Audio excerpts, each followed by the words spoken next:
Okay, so what's this panel about?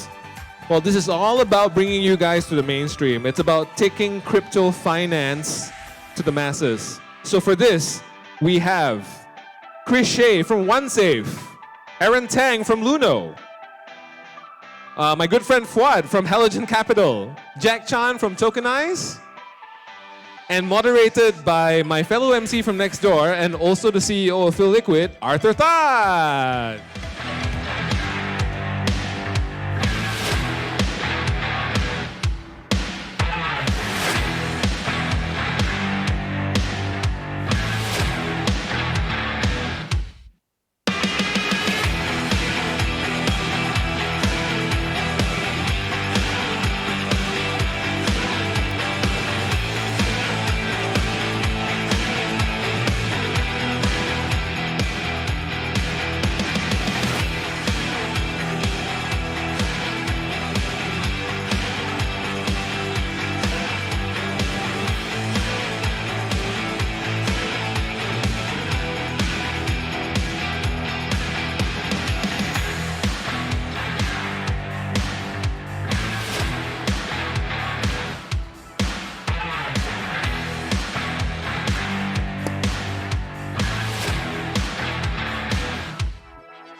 Sorry guys, just give us a second while we set up the chairs.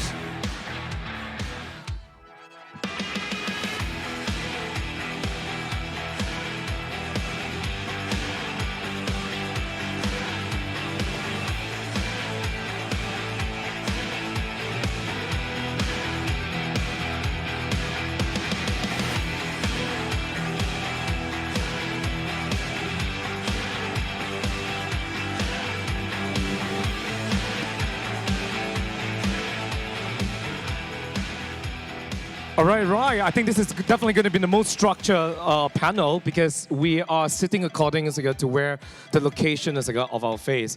But just putting crypto aside, somebody just bought me this chuggy. And I have to say, it's the best milk tea I've ever tried. So in case if you're wondering, I'm not ambassador of chuggy, but this is the first time trying it. So I think you guys should really grab it in case you haven't tried it. So apparently, it's really good, yeah. Arthur, you're hired. So anyways, just to really have an engagement with the crowd. Who is the first time attending a crypto event? The very first time ever. All right. Ladies and gentlemen, please give us a big round of applause to our very first timer. And to our international guests, selamat datang to Malaysia, truly Asia. And that's what I always believe Malaysia is the pinnacle of what Asia is. So of course, well, the only reason why I'm asking is because, well, we are talking about and diving very deep into this panel discussion, taking crypto as finance mainstream. And we're going to talk about users adoption. And of course, there's no other better way to have like 4 distinguished speakers from a different vertical. We have real assets, we have digital asset as a manager, we have a regulated as a local exchange, and also we have payment as well. And myself as a liquid staking protocol. So I think I'm just going to plug the brain, but very quickly, it is taking crypto into finance mainstream. Primarily, we're here right at a very critical juncture where the line between traditional finance and the rapidly evolving of the world of cryptocurrencies is currently blurring. Essentially, what we're going to dive very deep in is what was Sims niche once upon a time.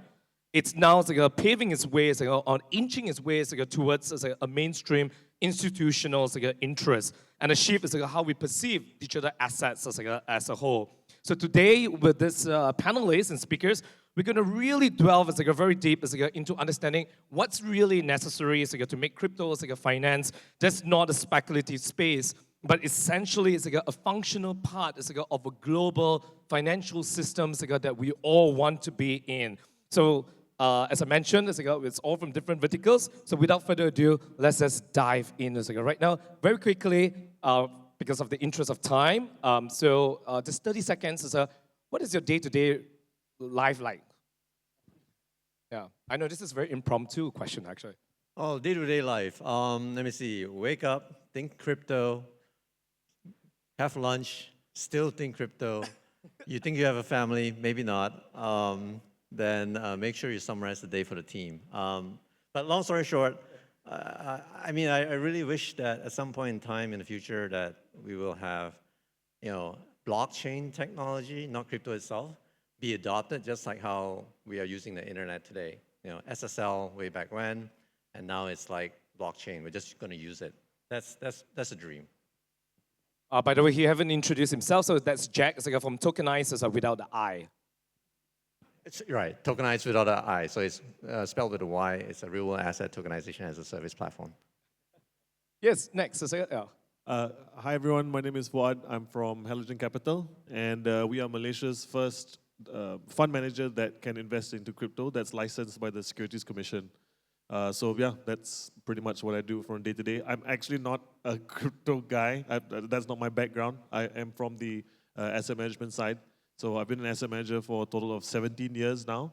And it's been a whirlwind of the past 17 months, diving and learning a lot about cryptos and stuff. So it's great to be at this event. It's a big learning opportunity for me, actually. Yeah. and I was just being told, so you're also a musician as well. I moonlight. We keep that Yep. on a separate note. That, yeah. Of course, the man requires no further introduction. Hi, thanks, Arthur. My name is Aaron. I'm the general manager for Luno in Asia Pacific. The question was, what's my day-to-day like? So I wake up in the morning, check CoinGecko for the latest crypto prices, and then I go to work, and then the regulators will tell me what they want to see on a licensed crypto exchange, and then I'll tell my team what the regulators want, and we'll try to find a way to make it work, and then we'll repeat that process every day. Yeah. Amazing. I'm Chris. I'm the CEO of OneSafe. OneSafe is a crypto-friendly bank account for Web3 companies. My day-to-day is mostly just working with banks, trying to figure out how we can allow for the transactions to flow smoothly, for payments to move smoothly, and then talking to a lot of Web3 companies, understanding their pain points around the financial space and figuring out how we can kind of solutionize that for them. Cool, there you go. So, okay, so this is set the context right, so, that, which is coherent with the titles of this. So starting off with Chris, so, in your point of view, so, what exactly do you think are the driving factor to be adopting this $1 billion, or million billion as a users into the crypto finance mainstream, and how exactly your project is contributing to this factor? Yeah, and I think that's a really interesting question because everybody always asks like, oh, how do we get more crypto adoption? And I think we were actually just talking about this, Aaron, and solutions and technology get adopted when it solves a very big pain point. And the first use case of crypto was on a website called Silk Road, and everybody was using Bitcoin because there was this big problem that you couldn't use like a regular bank account to buy these illegal paraphernalia. It became a really bad PR issue for crypto, but there was this really big problem, and so there was so many people using it. So when you look at crypto and you find out where the problems are, that's where you're going to see the most adoption. And if we can start solving bigger problems and more painful problems, I think that's how we're going to get the adoption. Let me just give one last example. One of the biggest use cases for crypto right now is stablecoins in countries that don't use stablecoins. I mean, that can't hold US dollars. So for example, like Malaysia or Indonesia or the Philippines, whereas in the US, nobody needs to use US dollar stablecoins because that's just the regular currency. So I think really the pain point of what we can solve is really what will drive adoption. Over to you, Aaron. Yeah, I think Chris just pointed out something really, really important. When I look back at the history of stablecoins, right, I think in the beginning, it was like, people were saying that Bitcoin is going to take over the world, it's going to become the one currency. And then after that, stablecoins started coming out. And then you started realizing that people actually wanted access to US dollars and so on. So jumping onto Chris's point here, it's not that we're in crypto for the sake of crypto, right? We're in crypto because crypto solves a problem. And the one problem that a lot of people in developing countries face, whether it's in Malaysia or outside, people are concerned about currency devaluation. So I think that's just a really, really great example of how crypto is solving problems, and how we're going to get to like millions and billions of users is, yeah, we're going to solve real problems. And I think we'll speak a little bit more about like what that might mean in terms of like regulation and a little bit of centralization and oversight and so on. But I guess that's for a later question. Cool. I'm going to step into asking digital assets fund manager. And primarily, it's also a very new narrative in Malaysia. And I think just for the benefit of everyone in Malaysia, Halogen Capital has been around that's over the last 17 months. 17 months. Okay, yeah. I like the precision of it. So we're just going to dive in a bit of also tapping on understanding the institutional interest. And I think that's something very interesting. What do you think that where primarily we always talk about like institutional adoption, and that's where it will attract the retail coming in. What do you think from Halogen Capital right now that is actually holding back from this big institution players to be coming in? Plain and simple, they are scared. Chicken shit scared, really, because it's a new asset class for them. They have no ways of looking at it. They don't know how to make odds and ends of it. And yet, at the same time, they complain that there's not enough diversification. There's more money coming in from, let's just say, pension. Everybody is forced to pay pension in Malaysia, for example. So that asset size is growing all the time, and they're looking for new assets. Bonds are expensive as hell. Just to give you some order of where the pricing is nowadays, a plantation company raises money at the level of what a AAA company used to do, like your Khazanah or Tenaga and all that, So, but they're obviously not. The credit risk is obviously not that. But this shows that there is so much money chasing very few assets. And they're talking about diversification, so they try gold, they try all these other things. And what's really funny is that it's not a new asset class, is it? It's been around for a really long time now. And it's not even a small asset class if they think that's the problem. You're talking about 1 trillion just in Bitcoin alone, right? And it has enough track record where you can look back and actually run some of this good old calculations that CFA people like to do, Markowitz, efficient frontier and all that stuff. And actually, if you look at those numbers, and don't just look at us, right? Galaxy writes about this, CoinShares writes about this. Bitcoin is a much better diversifier of a 60-40 portfolio than gold is. So I just think they just need to get over this mental hump.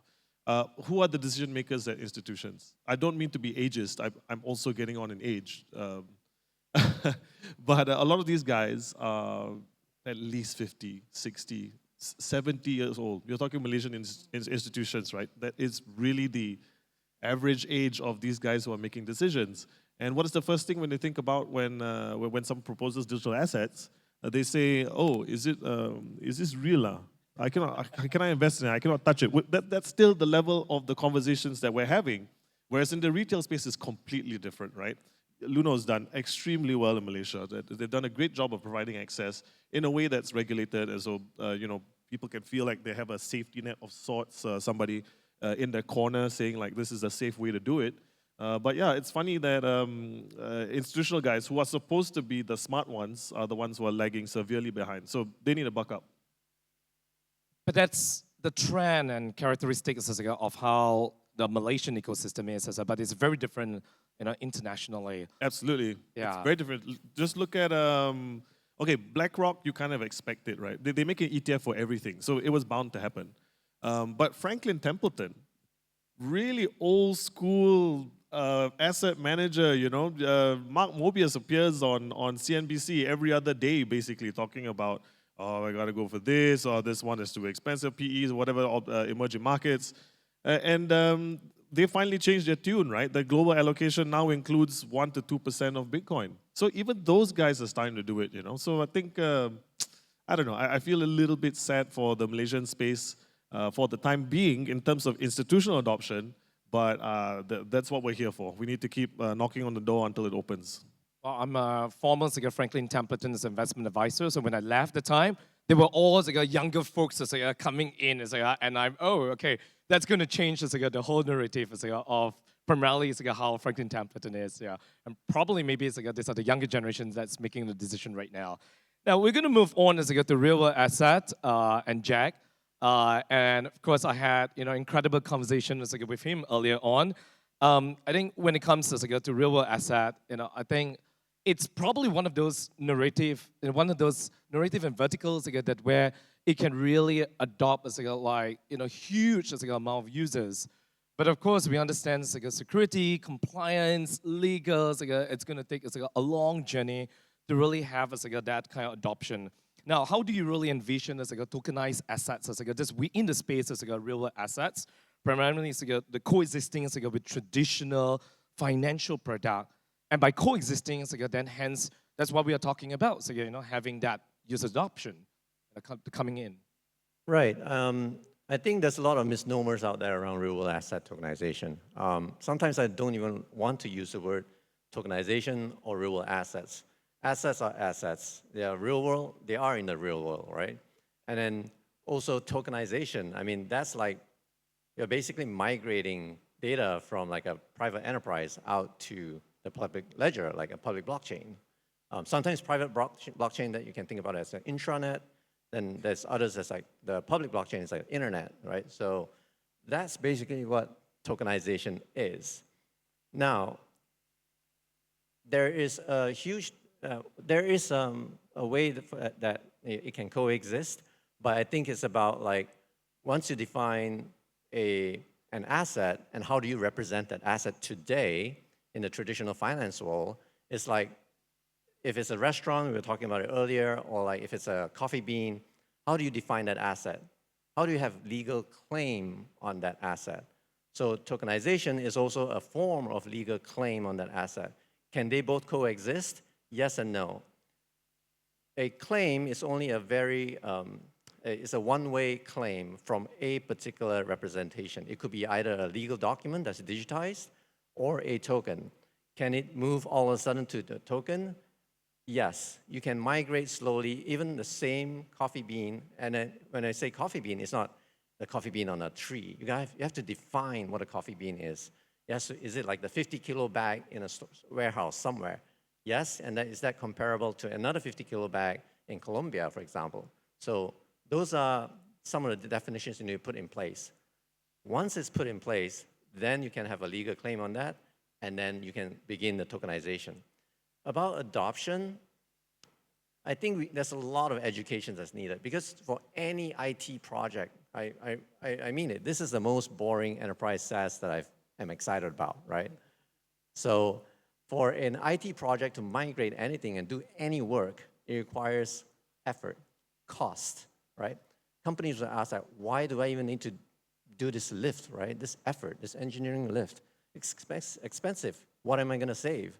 So we have to educate about, like, once you move over to a blockchain and tokenize that, then can you save on the middleman?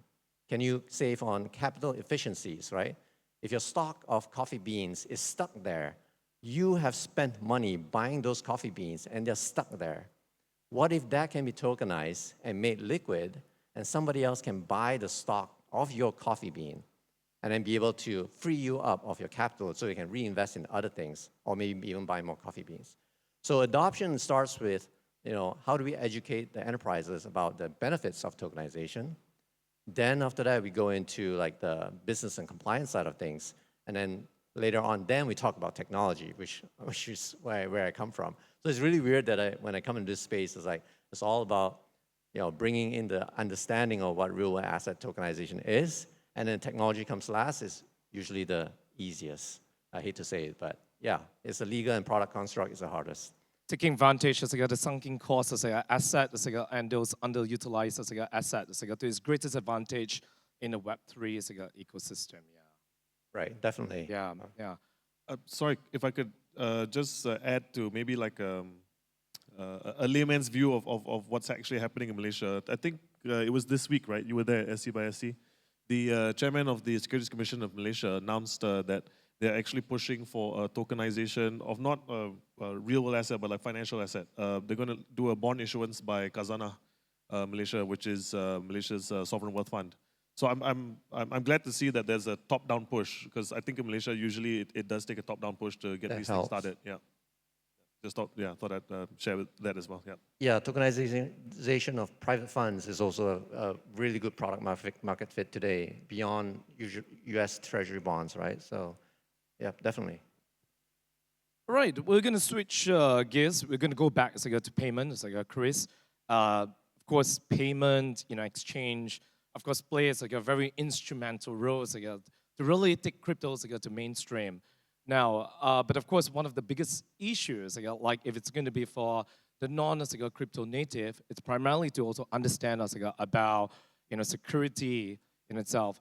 Now, in your point of view, how exactly do you really see for payment platforms to be changing its whole security compliance issue rapidly, or evolving in the next couple of years to essentially really bring on board more users?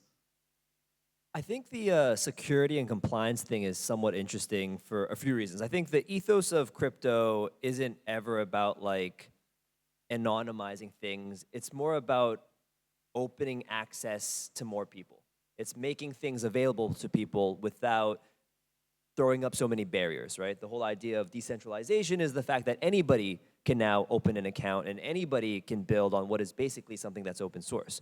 So I think like this idea of like security and compliance, the main thing is how do we protect, because of this like bad PR issue, the idea of people using it for like illicit, illegal transactions. But that's something that happens across the world, right? Like anytime there's new technology, like with the rise of email, people started sending scam emails. With the rise of dating apps, now there's dating scams, right? Like it's just something that you have to do with any new technology. With compliance, you're going to have to find ways to protect people. The security side as well is just we have to, I guess, abstract all the complications away and allow people to use it like they're familiar with. And I think that would really help kind of allow us to jump over this curve and get really wide adoption. Cool. We're going to go to Luno. I will tell you a very interesting story about Luno. For the longest time ever, I've been trying to empower, educate my parents, primarily my senior folks, that I'm actually not in the trafficking business because they will never understand about crypto. But very interesting, when Luno started advertising on billboards, and that's where my parents say that they're now relating crypto to Luno because they are seeing Lunos appearing on billboards. And this only happened post-COVID, only in the last 2 years. That now they rectify that I'm actually in a legal business for the very first time ever because of Luno. And that was how Luno had played such a pivotal role in reshaping the thought of a non-Web3 native. So kudos on that, Aaron, for just putting, and promoting Luno across all billboards. And now easing, paving my way through easier for my parents to understand. But I would love to really understand Luno as being the first regulated local crypto exchange. And of course the pressure is there, and that's, I was just being told the 6 exchanges is coming up. There will be more exchanges coming up. But I just want to understand more. How is Luno playing a very different role in educating the consumers, the users out there, the 90% of the local folks, fellow Malaysians, to understand that crypto is the way to go? Yeah, thanks, Arthur. I think it all comes down to the vision. So Luno's vision, when I first joined, or at least my personal vision, was like Malaysia needs a safe way to get people into crypto and out of crypto into funds. So that was like my personal mission. Now, that, of course, it requires a little bit of, I don't want to say selling out, but it requires a little bit of compromise, right? Because crypto today, you see the crypto today, it's not 100% decentralized anymore, right? We have crypto fund managers, we have crypto exchanges which are licensed, which have compliance and so on. So, I mean, the reason that I got into crypto was because I wanted to help Malaysians get a really safe and easy way. I think the question that you mentioned, like, what is our role? I think the first thing that we had to do was basically help to legitimize the asset class. So back then, 6-7 years ago, most people would say, oh, is crypto a scam? Is it even real, right? Right, what Fuad is saying. But I think today, most Malaysian retail people have understood that crypto is just an asset, but it's in the digital realm. So just back to your earlier question, first thing is to legitimize it. And I think now we are trying to work together with players like Halogen to move into the institutional space. So it's like repeating the process, but instead of our parents, now we are reaching out to the board of directors of, say, I don't know, a public listed company and so on. And it is really, really hard because honestly, you can have like one supporter, you can have 5 supporters in the company, but one chairman of the board says no, the whole deal goes off, right? So I think there's so much work for us to do moving forward. And I think now probably it gets a little bit more with more support because there's really a collaborative support. That you're not Luno is not the only one that it's in the ecosystem. Yeah. So we actually have an association now. It's called the Malaysian Digital Asset Platform Association. All the regulated crypto exchanges are part of that association, and we collaborate on common areas, right? Common areas of interest. For example, let's say we are facing banking challenges, so we'll go together as an association.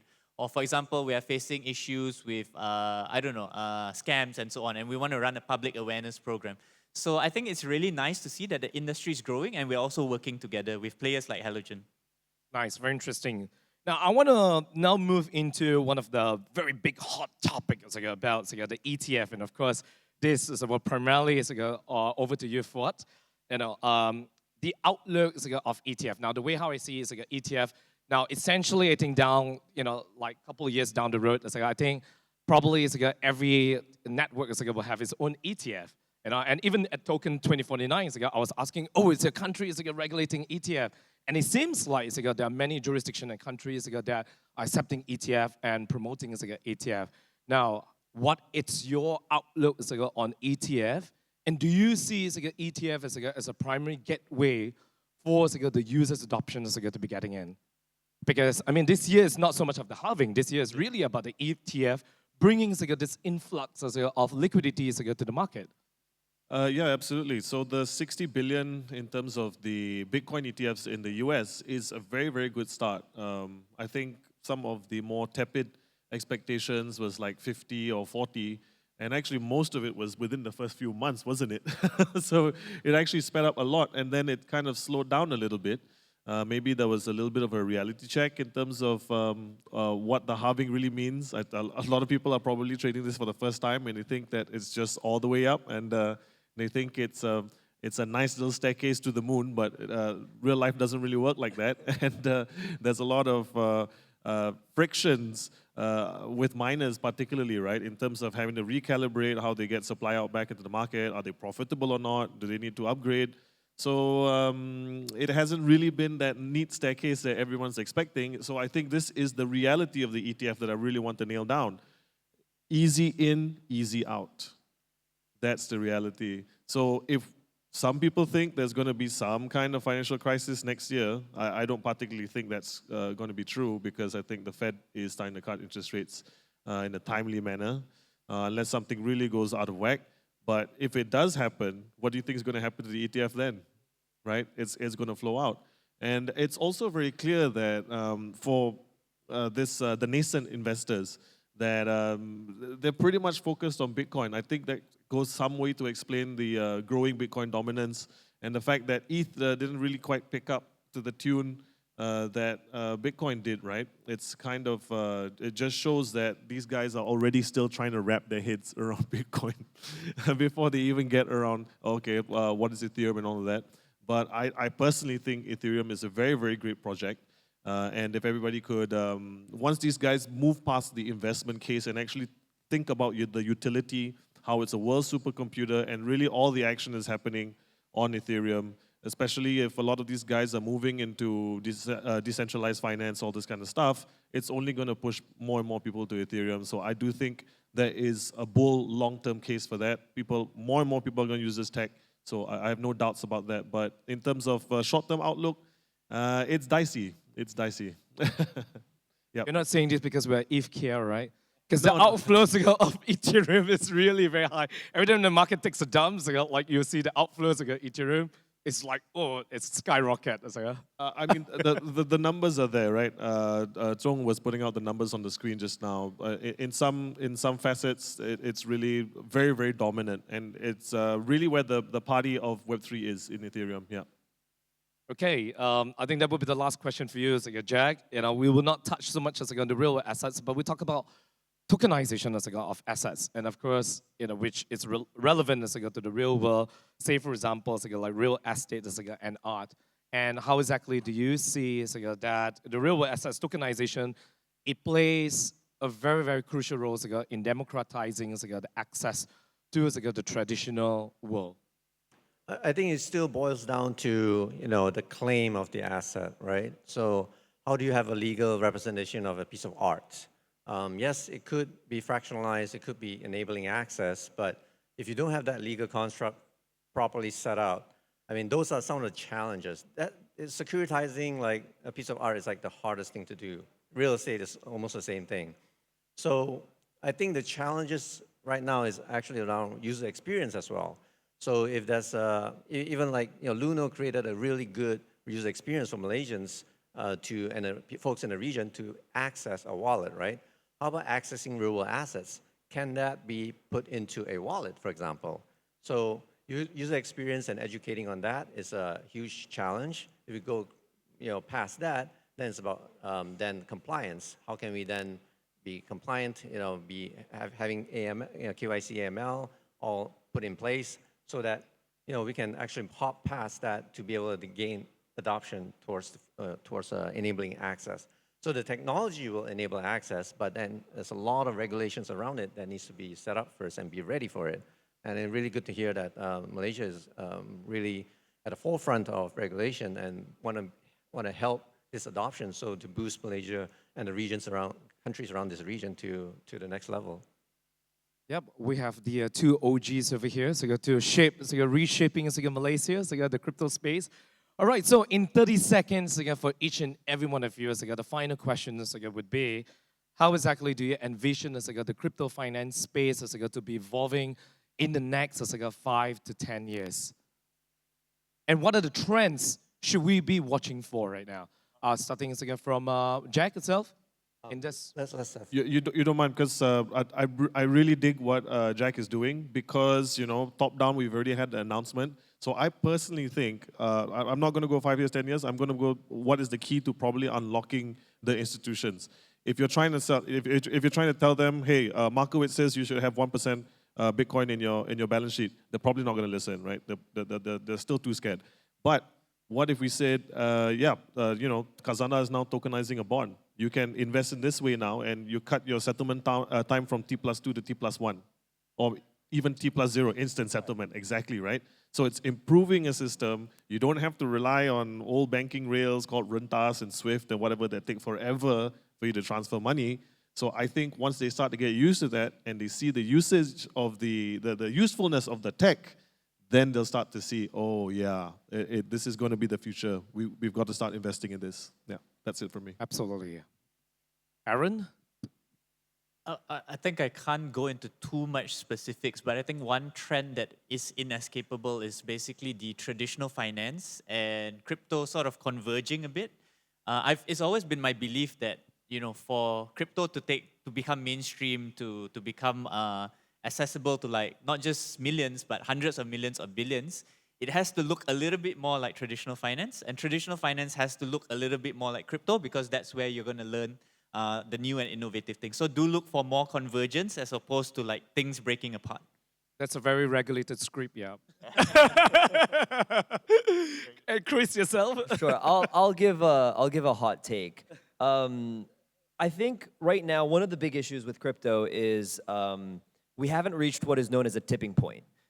In network effects, like if everybody is using crypto, then it's much easier for you to onboard onto crypto, right? If everybody already uses WhatsApp, then I'm just going to go on WhatsApp. I'm not going to open up Telegram because everybody's already on it. So once we can reach to the tipping point, I think everything, regular finance, whatever, there won't be such distinction. It will actually all be Web3, because you want to consider, is Web3 and crypto a more superior form of what we're using today? And I really do believe so. It's kind of like us taking the step from, I guess, paper currency versus coins or whatever, right? So if we do believe that Web3, and we can see kind of the benefits of it, is more superior than our current financial kind of constructs today, then slowly, once we hit the tipping point and everybody gets moved over, everybody, all finance, everything will be just in crypto, and we won't call it crypto anymore. We'll just call it US dollars or whatever, like Malaysian ringgit in tokenized form. Yeah, I think maybe just to have a couple more points is product market fit for stablecoin is here, right? We're looking for phase 2 of product market fit. Can we make it more liquid? I think another thing that excites me quite a bit is the technology behind it, where we can see convergence of DeepIn and RWA, for example. Like DeepIn as in there'll be devices and whatnot that's monitoring crop fields and seeing how healthy they are, how much water they're getting, what the soil levels, soil nutrient levels are, and how they're growing. And then to RWA as well, then you can tokenize a particular piece of like farmland. And then this convergence of DeepIn, like FiLLiquid is doing and whatnot, with RWA, that could be something really interesting. We'll see more and more convergence of technologies around this, including wallet integrations and, from the fund side of things and regulation. It's all going to converge, and that's what excites me in the next 5 to 10 years. Ladies and gentlemen, big round of applause to Jack, Fuad, Aaron, and Chris taking crypto mainstream. Thank you so much, gents, and thank you so much for being here with us. Thank you. Ladies and gentlemen, a round of applause for the moderator, Arthur, as well. Come on, great job, guys.